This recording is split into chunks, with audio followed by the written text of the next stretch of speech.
आमदार दादा, तुम्ही म्हणता ना का 3,500 कोटी रुपये आणले, तर आम्ही काल प्रचारात खाली ठाणापाडा त्या गटात गेलो होतो.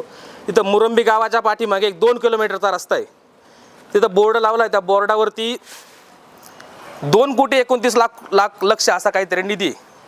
त्याला 12 महिन्याचा वेळ दिलेला, 12 महिन्याचा काळ आहे. त्या 12 महिन्यातून 6 महिने झाले, रस्ता झाला आहे.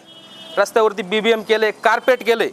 आणि त्या कार्पेटवरती सिलकोट करण्यासाठी तिथे पावडर आणून ठेवली. ती पावडर अजून तशीच आहे.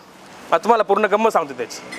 म्हणजे निधी आला, पहिला याच्यामध्ये गेला, नंतर ठेकेदारांनी पोटभर खाला, मग रस्ता केला, आणि तो रस्ता आता पावसात धुवून गेला. सांगा तुम्ही आता याचं कसं करणार तुम्ही? म्हणजे अजून ती जी पावडर आहे सिलकोट करण्याची तिथंच पडलेली, आणि आतापर्यंत कार्पेट, सिलकोट, तुमचं काय BBM सगळं धुवून गेलंय. तुम्ही निधी आणलाय, पण तो काय झालाय बघितलाय कधी? मायबाप जनतेला कोण तोंड देणार आहे? तुमचे 3,500 कोटी जे आहे ना, ते एकदा गावातल्या लोकांना येऊन सांगा.